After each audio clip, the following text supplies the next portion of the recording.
কক্সবাজারে টানা বৃষ্টি ও পাহাড় ধসে গেল ৫ দিনে ২৫ জনের মৃত্যু হয়েছে। বৃষ্টির কারণে মানবিক বিপর্যয় সৃষ্টি হয়েছে। কক্সবাজারের দুর্গত এলাকায় সহায় সম্বল হারিয়েছে বহু মানুষ। কাজে যেতে পারছেন না শ্রমজীবীরা। ঘরে খাবার নেই। নিম্নবিত্ত প্রতিটি মানুষ যুদ্ধ করছে টানা বৃষ্টির সঙ্গে। কামরুল ইসলাম মিন্টুর প্রতিবেদন, ছবি তুলেছেন হেলাল উদ্দিন। প্রকৃতির এক নির্মম রূপ দেখছে কক্সবাজারবাসী। পাহাড়ের ঢলে টানা বৃষ্টিতে উলটপালট হয়ে গেছে বহু মানুষের সাজানো সংসার। যেখানে কদিন আগেও ছিল জীবনের চাঞ্চল্য, সেখানে এখন কেবলই কাদামাটি আর অথই পানি। মাত্র কয়েকদিনের ব্যবধানে পাহাড় ধসে আর বন্যার তীব্র স্রোতে প্রাণ হারিয়েছেন অন্তত ২২ জন। শুধু গত বাড়ি বাড়ি দুঃখিন বাড়ি বা স্থানীয় বাড়ি ঠিকভাবে আর দুঃখ লান অথবা বন্য ধরবানি আর এখন কি করতে পারি। আমাদের এলাকায় প্রায় ২০০টির মতো ঘর আছে। অধিকাংশ ঘর প্রায় 90% ঘর ডুবে গেছে। জিনিসপাতি লইলে পানির অবস্থা দিন এখনো সাপ বাড়ে। এখন এই অবস্থা থানা ফিনা লইলে বেশি কষ্টতে আছি, পয়েন্ট লইলে বেশি কষ্টতে আছি।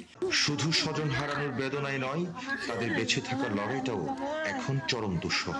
চকরিয়া, পেকুয়া, রামুখিয়া ও টেকনাফের বিস্তীর্ণ এলাকা এখনো পানির নিচে। এর মধ্যে দেখা দিয়েছে পানি ও খাবার সংকট। দুর্গত এলাকায় শিশু খাদ্য ও চিকিৎসা সেবার ব্যবস্থা হয়নি। আরো ভয়াবহ পরিস্থিতি কৃষি নির্ভর এলাকাগুলোতে।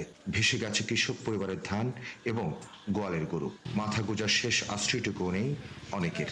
বেশি হইলে খেতে বেশি গেলে নষ্ট হয়ে যাবে। আমরা তো মনে করো এই ৬৫ মনে করো খেতে হলা করি চলে যায়। কিছু আছে না পানি হাজি আর শেষ বুঝা বাজে যে কাল আমার যাইছে ওই আর এলাকা সুবিধা দিয়েছে।